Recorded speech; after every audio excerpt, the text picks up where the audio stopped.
자, 이번에 하는 금통위에서 금리 인하를 했습니다. 금리 인하를 하자마자 아니나 다를까 금리 내렸으니까 집값 상승세 가속 페달을 밟는다. 뭐 이런 이야기를 하면서 기준금리 인하로 인해서 주택시장에 훈풍이 분다. 뭐 이런 이야기를 하고 있는데 뭐 이 부분에 대해서는 제가 과거에도 많이 다뤘듯이 시중금리를 내린 건 한참 됐어요. 핵심은 DSR을 우회해 줬기 때문에 부동산 시장이 반응을 했던 것이고, 지금은 DSR을 조이고 있는 중이기 때문에 부동산 시장이 반등을 할 수 있냐, 이게 안 된다는 소리인 거고요. 핵심은 지금도 언론이 집값에 미쳐 있어요. 아니 지금 금리를 내린 이유가 뭐예요? 아직도 뭐 부동산이 어쩌고저쩌고 나라 망하라고 아주 고사를 지내고 있는 거지. 제가 집값이 문제가 아니라고 그랬어요. 부동산 부양해가지고 가계부채 늘리면 경제 위기가 온다. 어느 정도 최악의 경제 상황이고 이게 왜 문제가 되고 이게 경제 위기까지 갈 수 있느냐, 이런 부분을 우리가 오늘 한번 제대로 알아보도록 하겠습니다. 자, 그럼 다시 한은의 발언을 집중해서 들어봐야 되겠죠. 한은이 금리 인하를 한 이유는 경제 성장률 전망이 뚝뚝 떨어지고 있기 때문입니다. 재작년 11월만 하더라도 2.3%, 근데 작년 상반기 때 2.1%로 예상치가 떨어지더니 작년 말에 1.9%였는데 불과 3개월 만에 0.4%포인트나 하락해서 전망을 잡았다.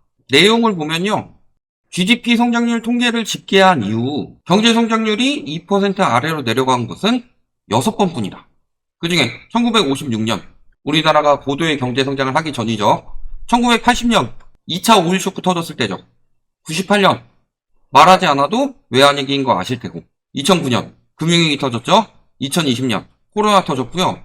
그 다음에 최근인 2023년이다. 근데 문제는요, 그럼 2024년엔 나아졌었냐? 2024년이 어떤 해였어요? GDP 대비 가계부채가 100%에서 밑으로 떨어진 해였습니다. 왜 떨어졌어요? GDP를 개편했기 때문이죠. 그래서 작년 1분기에 말도 안 되는 성장률이 나왔었죠.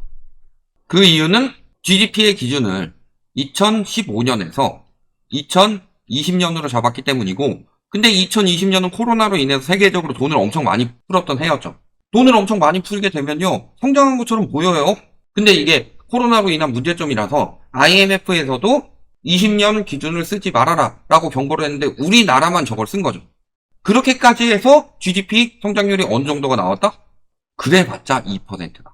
이때 GDP 개편을 하지 않았다면 2%가 아닌 1%대가 나왔을 가능성이 매우 높죠. 다시 앞으로 돌아가서 위기가 터졌어도요, 2% 아래로 내려간 게 2년 이상 간 적이 없어요. 심지어 IMF가 터져도 99년부터는 그래도 2%를 넘었다는 소리죠. 근데 GDP를 개편하지 않았다면 이번에는 3년 연속 1%대가 나왔을 것이다. IMF 때나 글로벌 금융위기 때는 그냥 위기가 터졌으니까 확 안 좋아졌다가 그것만 극복하고 살아나면 됐는데, 지금은 계속 안 좋은 게 장기화되고 있다는 소리예요. 경제 위기 터지고 회복하는 것보다 더 안 좋은 게 경기 침체 장기화예요. 일본 같은 경우 봐봐요. 잃어버린 30년이었죠. 경기 침체가 장기화돼서 그래요. 이렇게 경기 침체가 장기화되는 건요, 또 한 가지 나오는 게 있어요. 경제 위기 때보다 더 안 좋은 지표로. IMF 외환위기 때도 8개월이었고 글로벌 금융위기 때도 7개월이었는데 작년에 1년이 채 지나기도 전에 11월까지 8개월 하락했어요. 주식은 기업에다 투자를 하는 거죠. 왜 계속 음봉이 나올까요? 기업 상황이 좋지 않기 때문 아니겠어요? 글로벌 금융위기 터지고 세계적으로 수출 중심국에서 내수 중심국으로 바꾼 반면에 우리나라 같은 경우는 내수 시장 침체가 되든 말든 부채로 부양하니까 부채가 늘어나는데 내수가 어떻게 살아나요? 그러니까 수출 중심국으로 남았던 거죠. 근데 우리나라 수출 상황 어때요? 수년간 우리나라 무역 수지의 대부분을 책임져 주던 중국에 대한 무역 수지가 지금 2년 연속 마이너스고요. 올해 1월만 하더라도 어마어마한 손실이 나고 있다. 그럼 그 자리를 어디서 꿰찼느냐? 미국에서 수지를 내고 있죠. 요 파란 선은 미국이 우리나라 무역 수지에 차지하는 순위입니다. 지금 23년부터 미국의 무역 수지를 내고 있는 게 1등이다. 올해 1월까지도 마찬가지고. 그러면서 미국을 중심으로 무역 수지를 늘리고 있어요. 아니 그러면은 중국에서 손실 나는 대신에 미국에서 수익 내면 되는 거 아니냐. 근데 이번에 미국에 새롭게 당선된 트럼프 대통령이 하는 행보를 봐요. 관세를 붙인다고 하죠. 미국이 경고하고 있는 나라들이 어떤 나라들이에요? 트럼프는요, 환율이 높고 낮음이 중요하지 않아요. 그러니까 환율 조작국 혹은 환율 관찰 대상국의 요건들을 보시면요, 환율에 관한 건 한 가지고 미국에 대한 무역 수지가 한 가지, 그 다음에 세계에 대한 무역 수지가 또 한 가지. 그래서 무역 수지가 핵심이다. 즉 미국이 적자가 나도록 하는 나라들을 타겟팅하겠다. 이게 트럼프 정부의 여러 정책들의 핵심이죠. 그러면은 우리나라가 미국에서 무역 수지를 내는 게 과연 경계를 할 정도이냐. 자, 이번에 미국이 관세로 때리려는 나라들을 위주로 봅시다. 뭐 중국은 말할 것도 없고. 근데 미국이 선제적으로 때린 나라가 어디랑 어디예요? 멕시코랑 캐나다야죠. 근데 심지어 캐나다는 우리나라보다 순위가 낮습니다. 즉 우리나라도 미국의 견제를 많이 받게 될 것이다. 그러면 우리나라 지금 중국에 수출 막혀가지고 미국에 수출해가지고 먹고 사는데 기업 전망이 좋아질 수가 있겠어요? 굳이 관세 정책뿐만이 아니라 지금 우리나라 기업들이 여러 군데에서 밀리고 있죠. 대표적으로 석유화학 제품. 단기적으로는 중국이 저렴하게 상품을 내놓고 있기에 경쟁력이 떨어지고, 장기적으로는 중동이랑 원가 차이가 어마어마하기 때문에 중동한테도 밀릴 상황이에요. 즉 기업 전망이 장기적으로도 단기적으로도 좋지 않은 현황이다. 석유화학만 그러냐. 우리나라 수출의 중심인 반도체도 중국한테 밀려가고 있죠. 철강이나 2차전지 이런 사업들. 그러니까 현재를 책임져주고 있는 사업들은 물론 미래를 개척해 나가야 될 사업들까지 중국의 저가 공세에 밀리고 있다. 근데 우리나라는 내수 중심국이 아니라 수출 중심국이기 때문에 수출이 잘 되지 않으면 기업들이 당연히 위기를 맞이할 수밖에 없다. 그러니까 최근에 기업들의 행보를 보면 어때요? 삼성전자 얼마 전에 신용등급 안정적에서 부정적으로 전망이 하락했죠. 그 전부터 이야기 나왔던 것은 롯데 위기. 롯데도 지금 유동성을 마련하기 위해서 혈안이 되어 있고, 심지어 최근에 롯데의 상징인 롯데월드 타워마저도 담보로 내놓고 유동성을 마련하고 있는 상황이죠. 이런 식으로 대기업들도 부도 위기도 많이 늘어나고 잠재적 부실도 어마어마하게 올라갔다. 다른 나라들 같은 경우는요, 수출이 좀 안 되더라도 내수에서 받쳐주니까 그게 되는데 우리나라는 내수가 받쳐주지 못하니까 수출 전망이 안 좋아지니까 다 이런 문제들이 터지는 거예요. 그러면 진짜 내수에 영향을 많이 받는 중소기업이나 자영업자들 같은 경우는 말할 것도 없죠. 대기업 위기 나오기 전부터 여기는 몇 년째 위기인 거고. 이렇게 된 이유가 뭐예요? 경제 정책이 잘못되었기 때문에. 수출 중심의 성장도 안 되고 내수 중심의 성장도 안 되죠. 그러니까 부채 중심의 성장을 했다고. 근데 부채 중심의 성장을 하면 무슨 일이 벌어지느냐, 혹은 돈 풀어서 그냥 성장을 하면 무슨 일이 벌어지느냐. 일시적으로 막 자산이 늘어나는 사람들도 있을 테고 괜찮아 보일 수도 있죠. 근데 그게 장기화될 수 있어요? 내가 돈을 빌려가지고 계속 소비를 써요. 막 오마카세 같은 거 사먹고 차도 엄청 막 좋은 거 지르고 펑펑 쓰면서 살아요. 내가 되게 잘 사는 것처럼 느껴지죠. 근데 실질적으로 내가 지금 잘 살고 있는 거예요? 내가 빌릴 수 있는 그 한계를 넘어서서 한도가 막히기 시작하면은 그때부터 지옥이 시작되는 거죠. 우리나라가 지금 딱 그런 상황이에요. 과거 90년대 일본이나 글로벌 금융위기 터지기 전에 미국처럼. 심지어 우리나라는요, 외국의 사례가 아니라 우리나라 내에서 그게 잘못된 정책이다 라는 거를 알 수 있는 사례가 있었어요. 초이노믹스가 대표적으로 부채 중심 성장을 하도록 만든 정책이었죠. 목적은 국민의 가처분 소득을 늘리는 것이었지만 결과는 부채 주도 성장을 했기 때문이었고, 그래서 나타난 현실은 저성장은 이어지고 가계소득은 무너지고 부자 감세만 해줬다. 즉 부채 주도 성장을 했을 때 나타난 현상이 뭐였어요? 경제는 계속 안 좋은데 자산 양극화만 심해지는 상황이다. 그러니까 지금 우리나라에 나타나고 있는 현실이 뭐다? 경제는 성장하지 못하고 있는데 돈만 많이 풀었다. 화폐 가치 하락이 나타나는 것이 물가 상승률이죠. 경제 성장보다 물가 상승률이 전망만 보더라도 2년 동안 연속으로 더 높게 되는 상황이에요. 이것을 스태그플레이션이라고 하죠. 스태그플레이션은 뭐부터 잡았어야 돼요? 인플레이션부터 잡아야 되는데 금리 인하를 하는 짓거리를 하고 있는 거예요. 우리나라가 지금 금리 인하하면 경제가 살아날 것 같아요? 금리 인하는 경기 침체를 막지 못하고 부동산 거품만 키운다. 미국, 유럽, 일본 이런 것들 제로금리 계속 하더라도 침체를 벗어나지 못하죠. 근데도 금리 인하를 주장하는 사람들은 뭐라 그래요? 아, 저소득층이 부채 때문에 힘들다. 그러니까 금리 인하를 해서 저소득층을 살려줘야 된다. 근데 저소득층이 대출을 받아요? 우리나라 대부분 양극화를 주도하는 정책들을 보면요, 맨날 핑계는 힘든 사람들을 도와준다고 그래요. 그런 것들을 이용해서 양극화를 더 크게 만들어서 벌놈들이 더 벌어가려는 정책들이 많죠. 예를 들어 부자 감세하면 낙수 효과 있다. 우리나라에서 부자 감세했는데 낙수 효과가 생기고 있어요? 또 전세자금 대출은 서민을 위한 대출이다. 전세자금 대출은 갭투기를 위한 대출이었죠. 최근에 나온 정책 대출들도요.